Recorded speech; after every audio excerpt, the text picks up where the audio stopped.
Hi guys, Artiar here. So for this video here, we're going through Carrion Khloros guide. So if you are a player that who want to grind the shell of the new boss currently, then probably this team helps. So before I go through the team comp, I want to break down about the boss mechanic first, so you actually know how to actually tune your team if the team I'm gonna recommend later is not working for you.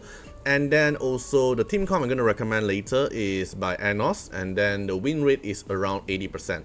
Because there's two RNG layers. So the first RNG layer is you have to dispel the boss immunity. So this is the first RNG layer already. And then the second layer is about landing the defense break. Because the boss here, every boss damage here is scaling with defense. So his defense directly, how many defense of him directly affect the DPS output. So attack down is not going to affect on the boss because the boss here doesn't care about the attack down. Because then the boss only cares about your defense down. So the moment if you land a defense down or not, it directly matters that if you can actually do more damage to the boss and also how many damage the boss can do to you. And then the other thing is the boss here won't get control at all, and then the boss here will have a true damage as well, so you can't really stall the boss damage because it's an AoE true damage, and then also can petrification you. So this is actually very annoying to deal with. So in order to kill this boss here, you want to be fast to dispel the stack away. So let's say you can see here, the boss here have immunity to all control effects, so you can't even taunt the boss, and then no turn meter control effect and DOT. So you can't use DOT to cheese the boss, you can't use Vice to taunt the boss, and then you can't use turn meter down effect to actually control the boss. Another thing is the Soul Binder. So it denotes when removed upon expired, dealing 2000% of his defense as true damage to all enemy. Remove one stack of this effect after each enemy's act. So basically you want your enemies to actually take more action.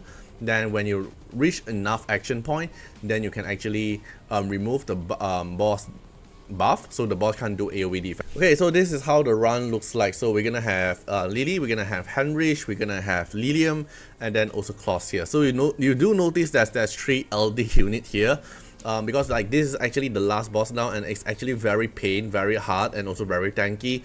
So currently we're using all the 3 LD unit and 1 Khloros here. So but when Plum release, then you can actually probably replace Heinrich here, or probably replace Khloros here, because the Plum can actually have Dispel and also Defense Break at the same time.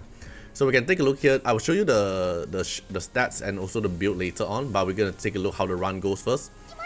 So at the start of the combat, the boss will take action first, it's fine. Then Lily here will turn meter push Lilium, and then Heinrich here will dispel the boss. So this is your first RNG part. You have to dispel the boss immunity, then after that you can only use Khloros to apply the defense down. So the first RNG is about dispelling the immunity.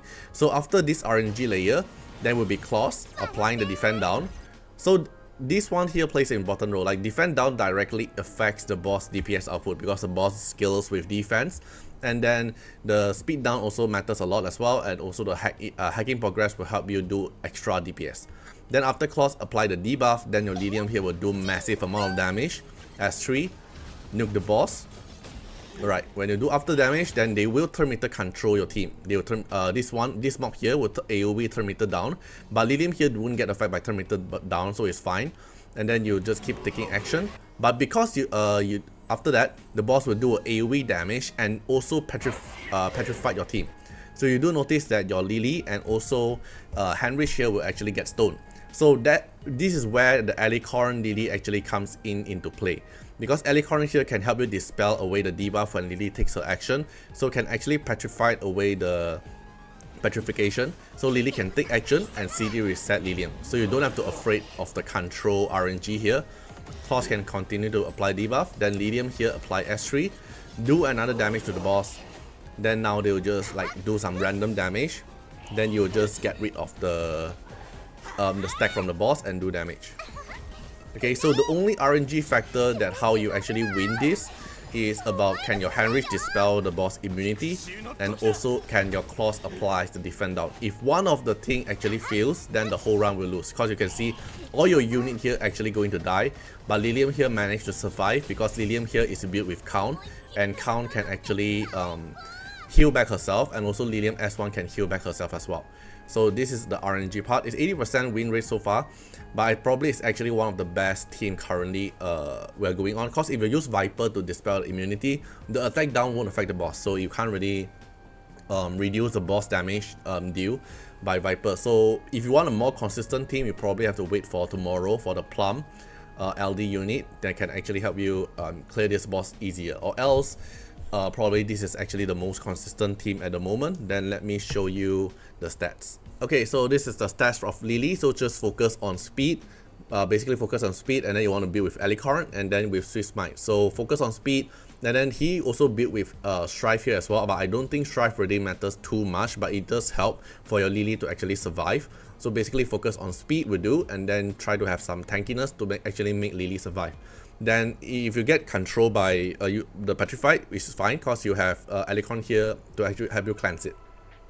After that, it will be your Lilium. So Lilium here is running Foray Momentum, Foray Age, because the boss will actually get a lot of debuff. So Momentum actually fully utilize the DPS output. If you don't run Momentum here, you can run your usual Foray Keen Eye, just that your DPS output will get lower a bit, will probably take a few more turns to actually kill the boss. But overall, it's still doable as well for Foray Keen Eye. I'm using Foray Keen Eye for my own account. DPS output wise is slightly lower than the boss, the Momentum build, but it's still okay. Overall, it's still okay. Then just focus on 100% crit rate, decent amount of speed, not too slow, and also high crit damage. So basically just your DPS build for Lilium. Then for Khloros here is going for Swift Rush and Swift Rate. Basically focus on speed and effect accuracy. You're running on Codex of Magic, so you can actually double spam the S3 to refresh the defend down and also the speed down, because the boss will take the action pretty frequently. So the defend down debuff plays a very important role, because that's how you actually do more DPS to the boss and also make the boss don't do too much of damage. If you can, ideally you want to go for Swift Rush and Swift Smite for additional effect accuracy, but this build here runs perfectly fine as well. But the speed have to be faster than your DPS. Then your hand reach have to be faster than your Khloros, because you need to dispel the immunity first. The hand reach here focus on speed and also effect accuracy. So you can see here Swift Rush combination with 10 Wilf and also combination with Swift Smite for enough speed to actually outspeed all your team. And then Codex of Magic, so hand reach here can actually spam S3 twice to apply more last word stack, so you can actually do more crit damage to the boss as well. So this is the build currently we're going to have for the first day of the boss. So it's not something very easy for the boss, to be honest. It's kind of like Rengokusu, but different way of RNG. I don't know if this boss is actually easier or Rengokusu is easier, but Rengokusu you can actually stall the team by using like Vice, for example, to actually taunt the boss. But this boss here can't taunt. So in my opinion, the Khloros boss is actually a lot more harder, and the requirement to build a team to fight this boss is a lot more limited as well, because usually we can use like Vice technique to control the boss, but now we can't even do that. So it's just straightforward a nuke to the boss, like kill the boss as fast as possible. Alright, so hope you guys enjoyed the video, and hope you guys hope this video actually help you guys out if you want to clear the final boss, and see you guys in the next one. Bye bye.